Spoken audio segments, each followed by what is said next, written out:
یہ کتاب الجبر و المقابلہ الجبرہ کی بنیاد کی حیثیت رکھتی ہے، اور اسی الجبر سے الجبرہ نکلا. یہی بگڑا ہوا لفظ ہے عربی کا جو آپ انگلش میں سنتے ہیں. انہوں نے مامون الرشید کی سائنس اکیڈمی میں بہت جلد آ کے شامل ہوئے، تحقیقات اور ریسرچز کی، اور انہوں نے دن رات لگا کے ایک مقالہ لکھا، تھیسز. اب وہ جب تھیسز انہوں نے سائنس اکیڈمی میں سبمٹ کیے تو ان کو وہاں کے لیے مقرر کر لیا گیا. آج بھی آپ جانتے ہیں پی ایچ ڈی میں تھیسز لکھی جاتی ہیں. یہ بہت پرانا میتھڈ ہے جو مسلمانوں کی یونیورسٹیز میں ہوتا تھا. خوارزمی کا ایک اور بہت بڑا کارنامہ الجبر اور المقابلہ کے علاوہ وہ یہ کہ انہوں نے ہندسوں کا جو ماڈرن ورژن عربک فگرز تھے وہ انٹروڈیوس کرائے. تب تک دنیا رومن فگرز یوز کرتی تھی، اگر آپ نے دیکھا ہو وہ 1 اور پھر ایسے 2 وہ بارز لگا کے، اور ان کے ساتھ کیلکولیشنز وغیرہ بہت مشکل ہو جاتی تھی. انہوں نے جو آپ ماڈرن 1 2 3 انگلش کا دیکھتے ہیں وہ موسیٰ الخوارزمی کی ایجاد ہے، جس سے جمع تفریق کرنا بہت آسان ہو گیا. اور خوارزمی کی کتابیں بہت پہلے یورپ پہنچ چکی تھیں. ان کا ترجمہ لاطینی زبان میں ہوا، 14ویں صدی کے بعد پھر دوبارہ انگریزی زبان میں بھی ہوا، اور انگریزی کا ترجمہ روزن نے لندن سے 1831 میں پہلی بار بڑے اہتمام سے چھاپا. 1831 میں اس کا ترجمہ ہوا یورپ میں. زیرو کا بھی فگر مسلمانوں کا دیا ہوا ہے، اور اس سے سارا کانسیپٹ ہی چینج ہو گیا تھا میتھس کا. راجر بیکن کہتے ہیں کہ الجبرا کے لیے ہم سب خوارزمی کے ممنون احسان ہیں. اگر آپ انگریزوں کی پڑھیں کتابیں، وہ مانتے ہیں بعض وقت کہ عربوں کا احسان ہے. سائنس اور ٹیکنالوجی ہم نے مسلمانوں سے سیکھی، لیکن پھر مسلمان ابتدا کر کے سو گئے، اور پھر اس میں مزید ترقی وہاں ہوتی چلی گئی. ابو الحسن علی بن سہل 251 ہجری طب کا ماہر تھا، میڈیسن. اپنے والد سے پہلے انہوں نے یہ فن سیکھا، اور اس کے بعد مزید علم اور تجربے کے لیے بغداد آ گیا.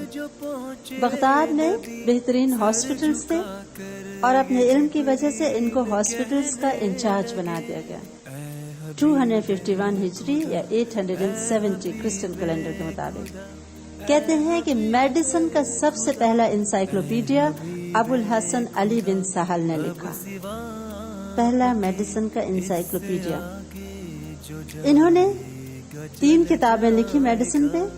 پہلی کتاب فردوس الحکمت، اس میں کیا ہے؟ تمام اصول ہیں. اس میں آب و ہوا کا اثر انسان پہ، موسموں کا اثر، علم حیوانات، صحت، ہیلتھ وغیرہ، اینیملز، ان سب کو ڈسکس کیا ہے. دوسری کتاب حفظ صحت پہ ہے، صحت کا خیال کیسے کیا جا سکتا ہے. اور تیسری کتاب دین و دولت، جس میں انسانوں کے لیے حسن اخلاق کی تعلیمات ہیں. آپ دیکھ رہے ہیں کہ ڈاکٹرز کیسے ہیں، روح اور جسم دونوں کا علاج کرنا جانتے ہیں. اسی لیے تو میڈیسن میں اتنا ایکسل کر گئے تھے کہ اسپرٹ کو یا روح کو اگنور نہیں کرتے تھے. علی بن سہل تبری ان کا پورا نام ہے. کہتے ہیں بہت روشن دماغ اور با کمال انسان. ہاسپٹلز کے انچارج ہوئے. انہوں نے ہاسپٹلز میں بہت زیادہ ڈسپلن کیا، نظم و ضبط کیا. بہت مستعدی سے مریضوں کا علاج کرتے، اور علاج میں نئے نئے طریقے اختیار کرتے.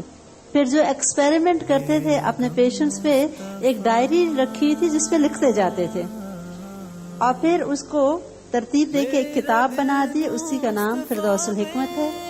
اور یہ کتاب کہتے ہیں بڑی باقاعدہ الفابیٹیکلی ارینج ہوئی تھی، اور یہی انسائکلوپیڈیا ہے جس سے لوگوں نے بہت فائدہ اٹھایا. اس کے ساتھ ساتھ اخلاق اور کردار پہ بھی کتاب لکھی. اور یہی حیرت کی بات ہے کہ وہ لوگ ایک فیلڈ میں نہیں، ہر فیلڈ کو مد نظر رکھتے تھے. علی بن عیسیٰ استرلاب سے ٹیلیسکوپ، یہ بھی اجرام فلکی یعنی سورج، چاند، ستارے وغیرہ ان چیزوں پہ توجہ دیتے اور اس میں ماہر تھے. اس کے ساتھ ساتھ یہ بھی آلات ایجاد کرتے تھے، صناع تھے.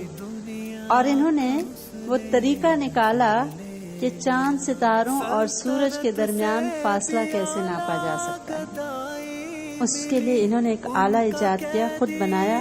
یہ آلہ سدس یا سیکسٹنٹ ہے، جس سے کم فاصلہ معلوم کیا جا سکتا ہے. کہتے ہیں کمپس کی شکل کا دائرہ نما ایک آلہ تھا، آج بھی استعمال ہوتا ہے. اور کہتے ہیں ورنیئر اسکیل کی بیس یہی آلہ ہے.